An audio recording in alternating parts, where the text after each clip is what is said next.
Doctor صاحب میں یہ پوچھنا چاہتا ہوں کہ کانکوبائنز جو تھیں آپ صلی اللہ علیہ وسلم کے دور میں، ان کے ساتھ جو نکاح کا کانٹریکٹ تھا اس کی کیا حیثیت تھی عام بیویوں کے نکاح سے؟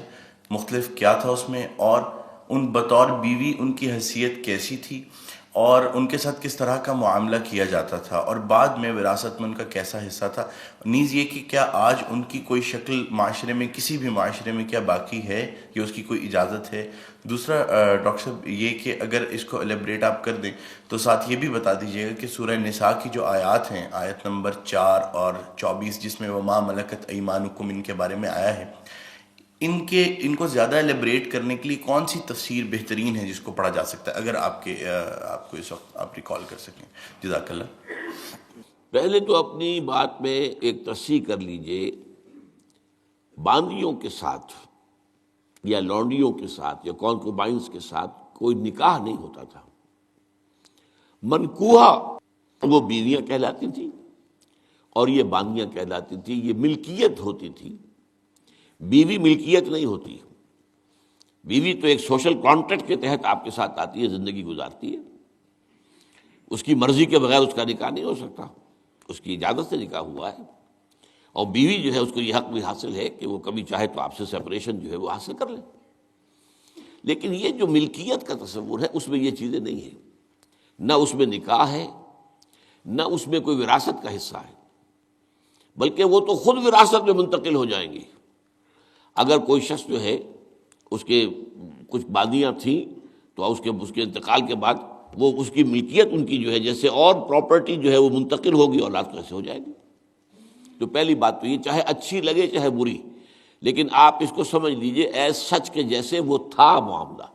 ہمیں اس کے اندر جو ہے وہ کچھ اس کو پہلے ٹیبل بنانے کے لیے اور اس کو جو ہے اس کے اندر کوئی ترمیم نہیں کرنی چاہیے۔ سٹیٹس جو ہے باندی کا، کانکوبائنز کا، وہ یہ ہے جو میں نے آپ کے سامنے رکھا۔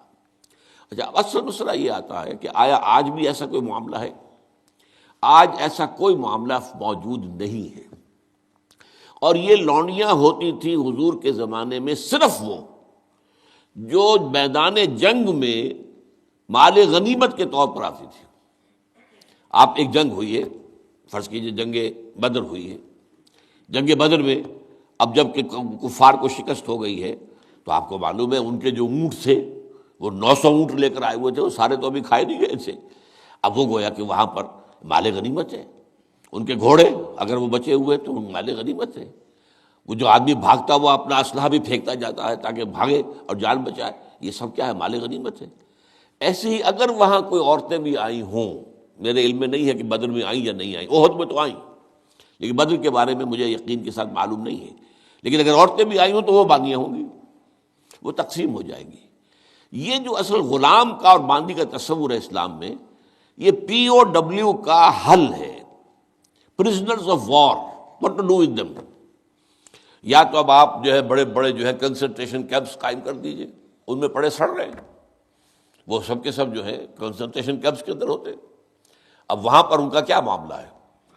تو ان کے لیے اگر وہ مرد ہیں ان کے لیے ان کی کوئی جنسی تسکین کا کوئی سامان نہیں، اگر عورتیں ہیں ان کی جنسی تسکین کا تقاضے کا کوئی سامان نہیں۔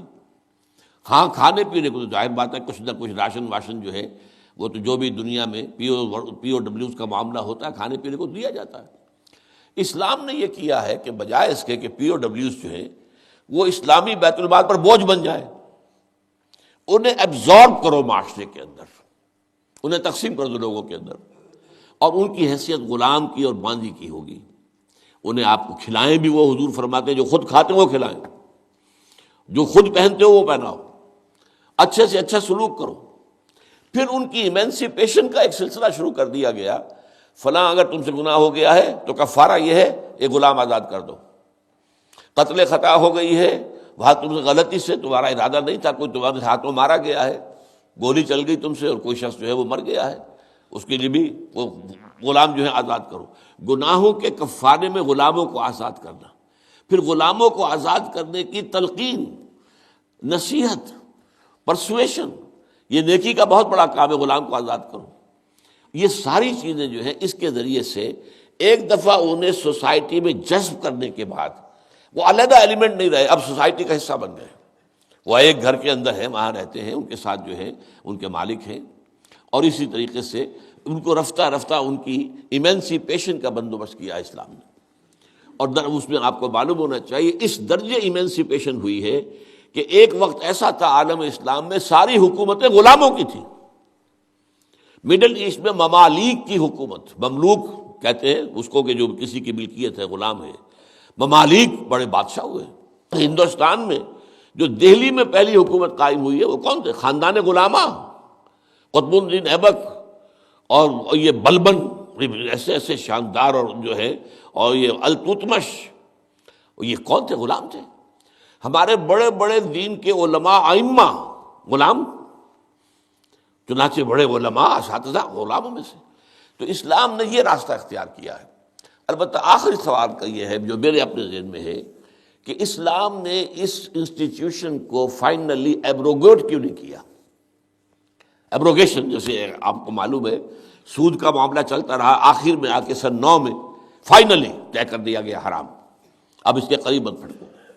اس کی حکمت میرے نزدیک یہ ہے کہ یہ خالص اسلامی جہاد ہونا ہے قیامت سے قبل ایک مرتبہ بہت بڑے پیمانے پر، جس کو کہا گیا ملاحم، اور جس پر پورے پورے باب جو ہیں وہ احادیث کی کتابوں میں ہے.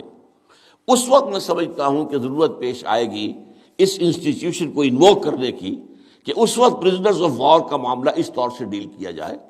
لیکن اس وقت تک کسی آزاد انسان کو پکڑ کر غلام بنا لینا بہت بڑا گناہ ہے، ناقابل معافی گناہ ہے، کسی کو حق حاصل نہیں ہے. یہ جو امریکنز لے گئے تھے، آپ کو معلوم ہے یہ افریقہ کے مغربی ساحل کے ساتھ ساتھ وہاں سے یہ لوگ لے کر گئے پکڑ پکڑ کر ان کو، افریقیوں کو، اور وہاں جا کر انہیں غلام بنایا ہے اور شدید ترین جو ہے سختیوں میں انہیں رکھا ہے. یہ معاملہ اسلام میں نہ کبھی ہوا ہے، نہ اس کی کوئی اجازت ہے. کسی غلام، کسی آزاد انسان کو پکڑ کر زبردستی غلام بنا لینا، اس کی نہ کبھی اجازت رہی ہے نہ کبھی ہوگی. البتہ پرزنرز آف وار کے معاملے میں یہ شکل ہے جو اسلام میں رہی ہے، اور ہمیں اسی طریقے سے سمجھنا چاہیے. چاہے ٹھیک ہے دنیا اس کے اوپر فکریں چست کر دے گی یا کوئی اس کو کہے گی، پاس بہت سی چیزیں ہیں کہ جو لوگوں کے عام جو مزاج اس وقت کا ہے وہ اس میں وہ ذرا آسانی سے وہ بات جو ہے ان کے ذہن کے اندر اترتی نہیں ہے. لیکن we have to be faithful کہ دین کی اصل تعلیم کیا ہے، اسی کے ساتھ جڑے رہنا چاہیے.